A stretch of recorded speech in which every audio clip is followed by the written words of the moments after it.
Hey, it's Benji Cole, son of Al Cole from CBS Radio and host of People of Distinction, the talk that gives an in-depth view of some of the most dynamic, intelligent, and successful people on the planet. Run to our website, peopleofdistinction.org for more info, or you can always email me directly at benji@alcoleenterprises.com. And on the line with us today, we have Marie Reindorp. We're going to be discussing her amazing novel, The Devil's Stone. Now, it's available for purchase through Amazon, Barnes & Noble, pretty much wherever books are sold. But also check out authorreputationpress.com. It's the publishing company that she's associated with. You're also going to be able to find copies there. And of course, talking about that publishing company, before we go any further, listen to me. For any writers out there, I get it, okay? Listen, you've put in a ton of time. You've created your masterpiece. You've gone through this journey, and now you find yourself at a crossroads because you need help moving that book you just finished writing. Well, I'm going to give you some fantastic advice. You already know you got to contact ARP. They're one of the best in the business to do it, and frankly, people, this is exactly what they specialize in. So you already know, head on over to authorreputationpress.com today. Gather all of the ways that their team is going to help make your dreams from a creative perspective come true. And listen, it is an absolute pleasure to have Marie here on the line. Now, not only is this book a catchy title, it's going to have some substance as well. The moment you start to do research on it, you're going to understand the journey you're getting ready to take. So first and foremost, listen, if you need a book to help pass the time on a rainy day, you need something that's just going to be pure entertainment, this book's got what you're looking for, okay? It's going to take you on a wild, suspenseful ride. Truly a nonstop page-turner. But it's fictional. But here's the part where I say it has some substance as well, because even though it's fictional, it's going to give its readers a deep insight into the corruption in the diamond industry. Now, depending on the community you come from, depending on your background, you may have heard certain stories coming out of Sierra Leone and what that diamond industry looks like and the corruption behind it. Or maybe you have no idea.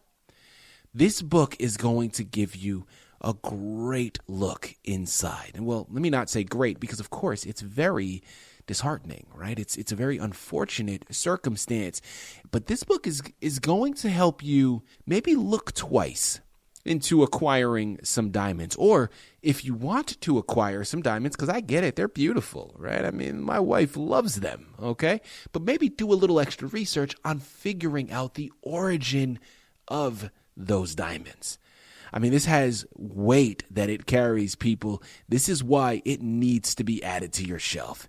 And at the end of the day, don't take my word for it. Take Marie's. It's her book. She's written it. She's done the research.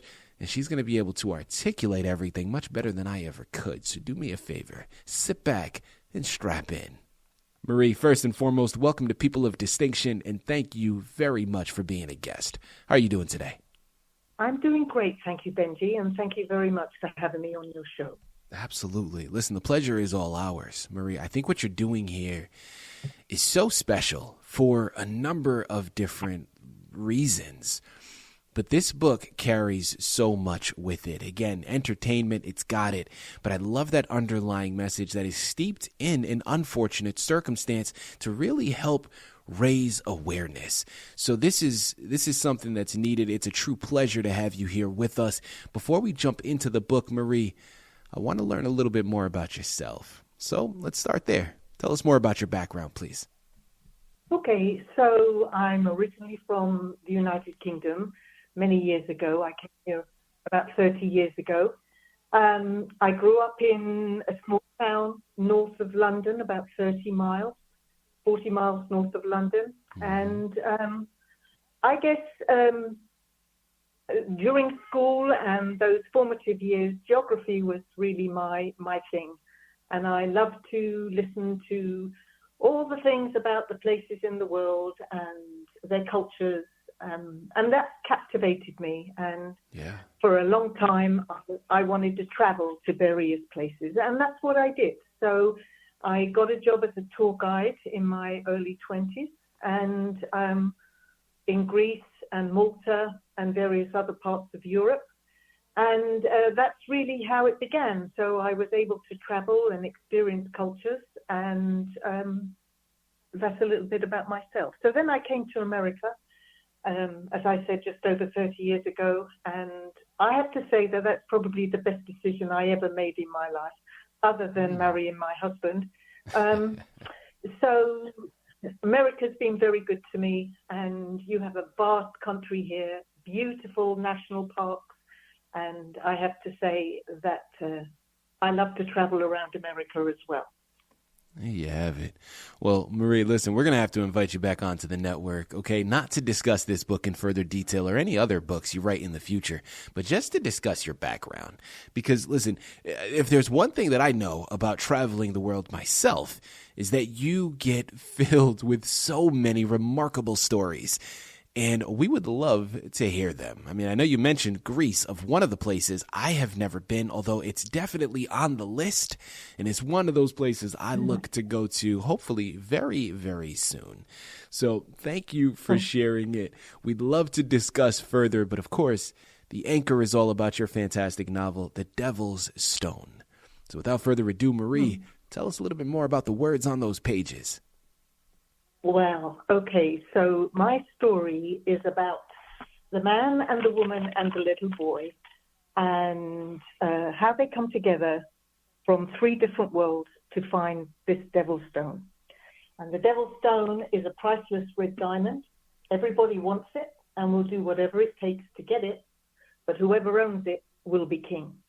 So it's the story about those three people, their journey. Dawn is the main female character. Bingo is the little boy. He's 6. And Omar is the man. So we have Omar, Dawn, and Bingo, and how they come together amidst what's going on in the country and find this stone. That's really the gist of it. So it's a bit of romance. It's a little bit of history, a lot of corruption.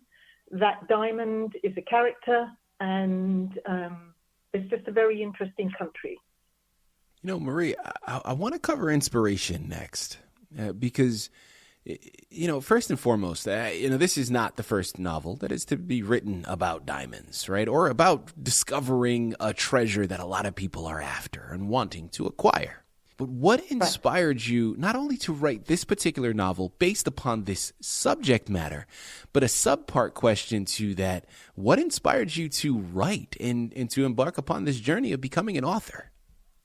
Well, you know, you mentioned it before that when you travel, you see a lot of things, you meet a lot of people, and you have a lot of stories. And after my experience in Africa, I decided that I needed to write about that. It wasn't your everyday experience. You know, I did live in this world for a time. I did mine for diamonds, even though it was a primitive experience. I almost died of malaria, and I faced armed soldiers at gunpoint in the middle of the night, and I thought that was it. So I fell in love with the beauty of the country and its amazing people who suffer every day with a smile on their face. And for me, I think you can't come back the same as when you arrive. It changed my life, and I vowed to write about it. So I went to school, I learned how to write, and you think you know English, you can't even string a sentence together, you don't know grammar. And so, you know, that's a journey in itself. So it's an exploratory journey, and it's taken many years to figure those things out, never mind the stories. So that's what inspired me to write about it. Initially, I wrote several versions, more of a personal story, but that's not what I wanted to say. Mm-hmm. And in the end, it's a work of fiction with real-life events, some real-life events. Does that help? Absolutely. Listen, that takes things to another level, people, because it's not just a catchy story. I mean, this is, as she stated, this is steeped somewhat in real life circumstances, in her own experiences. I mean, wow. Listen, I have never mined for diamonds. I have been, like I'm sure so many others, where I've heard different stories coming out about the corruption behind it. But to hear you say that you had a direct insight into that life and into the corruption of that world, that raises the stakes. People, I'm telling you, Amazon, Barnes & Noble, authorreputationpress.com, you got to head on over there, pick up your copies today. You know, Marie, sticking with inspiration here, going a little bit more into your background. So, of course, you know, you traveled the world, you've picked up these different experiences, you've had some limited experience in the diamond world as well. Well, I'm picking up that this particular novel was almost a call to action, for lack of a better term, meaning you saw what was happening and you felt compelled to share those experiences to hopefully, again, it's pure speculation and an assumption on my part, to help raise awareness. But when it comes to writing in and of itself, was this a hobby of yours growing up? Were there particular artists that inspired you? Talk to us a little bit more about where the love for writing comes from. I don't think it came until after I came back from Africa. I did try keeping a journal for a lot of my tour guide work, but after that, it was as if something happened to me. You know, I don't know if I could even speak for a few days after I recovered from malaria and came back from that country. It was a moment, and I'm sure everyone's got a story and everyone has a moment, but it was a moment where you sit down and you have to reassess, well, what am I doing here? Where am I going? And, you know, what just happened?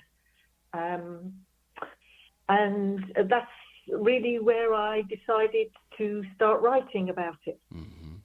Curiosity here for myself with this next one, Marie, but what would you say was a highlight for you in writing this book? Or if not a highlight, something that surprised you either through the writing journey or even through culminating the ideas to begin the writing process. What would you say that was?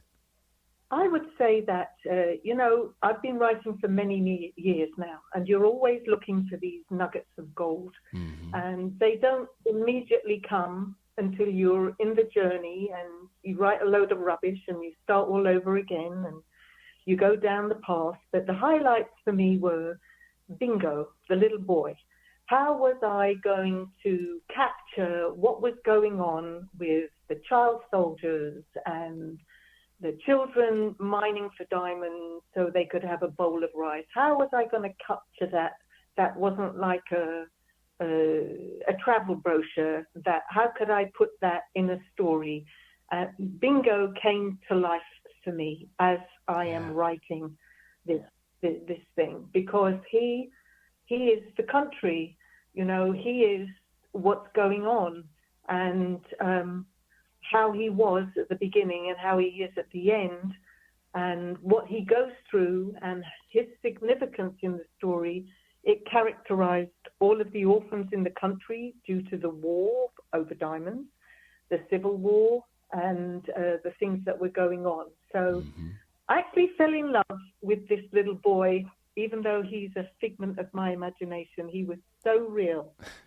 And that was a big deal for me. And also the stone, the country, the witchcraft in that country, and there's a place there called Okra Hill. All of those four elements became characters. And I have to say, as a writer, it gave me some. I sat back and I thought, you know what, this is. I hadn't thought about using the country as a character, or the witchcraft, or the Okra Hill, or the stone itself, and how that all blended together once I captured those elements as characters. And then how do you keep them in the forefront of everyone's mind? Yeah. So, you know, as they're rolling along down this story. Marie, I love the title of your book, The Devil's Stone. There's something about it that is captivating and instantly stops you in your tracks. Well, talk to us about that title and why you chose it to be the representation for your book. Okay, so Sierra Leone is a land of voodoo, devils, black magic, secret society, and devils are a very big, notable aspect of the life in that country. Mm-hmm. So the story starts with this only piece of real estate left, which is stuffed with diamonds. It's called Okra Hill. And the locals believe that a devil lives in that hill and it's killing people. So the irony that I ask is that, you see devils all over the place in Sierra Leone. There's masked dancers walking the streets, not just in carnival and other festivities. There are dancing devil ceremonies as you walk through the market, magical healers and herbalists, and the dancing devil is considered evil and feared by many. Okay, so putting that devil with the diamonds, that's a devil in itself, if you think about it. Diamonds, in my book, I correlate it to heroin, because once you start on that spiraling dive, you're going down a bottomless pit. So that's how I got the title, is putting those devils with the stone. Marie, with this next question, I think it's very poignant, given the fact that, of course, as I mentioned before, as you mentioned, your book is a work of fiction at its core, right? But it's based upon a situation that is very real. Now, Marie, how do you feel, not just your book, but of course your book I think represents my next question, but just in general, Marie, how do you believe that the power of storytelling can shape our understanding of reality and, in some parts, influence society? Well, we always hope for that, Benji, at least I do, that, stories, they're timeless, ageless, before Noah's Ark, for goodness sake, that stories are, and they resonate to a part of us, I believe, that,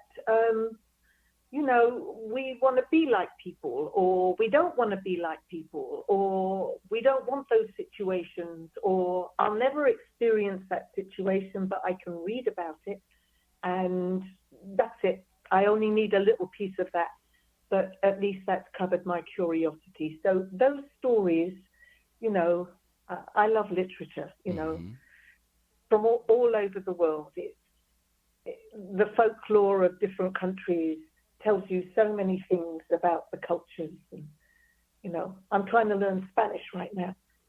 My business is, I have a software consulting business, and for software engineers in Buenos Aires. So the more Spanish I can speak, the more business I could get, because writers don't make a lot of money. You know that, Benji? Oh, listen, from an artist standpoint, I get you. So I have to have a real life. So the stories as I'm trying to learn Spanish, I'm trying to read the literature, even from the children's stories, and it helps you understand how to speak the language, because the culture is so different. And that is what I love from stories, is that, you can transport yourself to these worlds, and they resonate with you in different levels. Yeah. Marie, I love that. And listen, when that question came up, I knew that it was so applicable to this particular interview and to your book, because as I mentioned, fictional, we got that, but your story, I truly believe, will help so many people, as the question says, understand reality and influence, hopefully, fingers crossed, influence society to take that extra step and learn. Listen, people, diamonds aren't the problem, okay? The corruption behind acquiring them is. So if you are someone that likes diamonds and you want to purchase it, that's not a problem. Do your research, though. Try to figure out the world behind that. And, listen, if you're not able to get enough information, well, maybe diamonds aren't the ones you want to get. Maybe you want to get some other type of jewelry. That's for another conversation, but thank you very much for answering that, Marie. I love that. As we close out here, as I mentioned, I'm a filmmaker. I live in my imagination, so this is one of my favorite questions to ask. But Marie, if you could enter the world of the book that you've created, which page would you land on and why? I would land on... It's in chapter 9, 2 or 3 pages from the end of the chapter. It's not a long chapter. It's a situation where Omar is my protagonist, male, and he is what we call upline in the Creole language there in Sierra Leone, in front of the rebel leader who has a dirty gallon painting full of diamonds that he and his rebel soldiers have mined. And they are about to exchange those diamonds for arms. And in that time, he spills the whole lot over the table, and they do that deal. And then he rolls the devil's stone across the floor, across the desk, and he says to Omar, I've got a gift for you now. This gift is this devil's stone. And when Omar sees it, he's absolutely floored. He knows about diamonds, and that diamond is life-changing. It's worth something in the region of maybe $1 billion, Wow. billion with a B, right? So what the rebel leader, his name is Cobra, he wants the watch that Omar is wearing. And they exchange the watch for this diamond, and that scene is very interesting, how the world shifts, for what does it shift? For a watch, he doesn't realize how valuable that stone is. And inside that stone is a piece of gold. Goodness knows what that's worth. So that's a big moment in the story where you see Omar change, and everything is going to change from that moment on. But it's a very interesting perspective because it takes you right into the rebel territory, the world of diamonds, and what he could do if he were king. Mm-hmm. But he could be if he owned that diamond. And there it is, rolling across the desk. I mean, listen, what a way to close out, and what an image to close out on. People, you already know Amazon, Barnes & Noble, authorreputationpress.com. If you're like me, you're sold, okay? You're already heading on over to those pages, and you're getting ready to purchase your copies.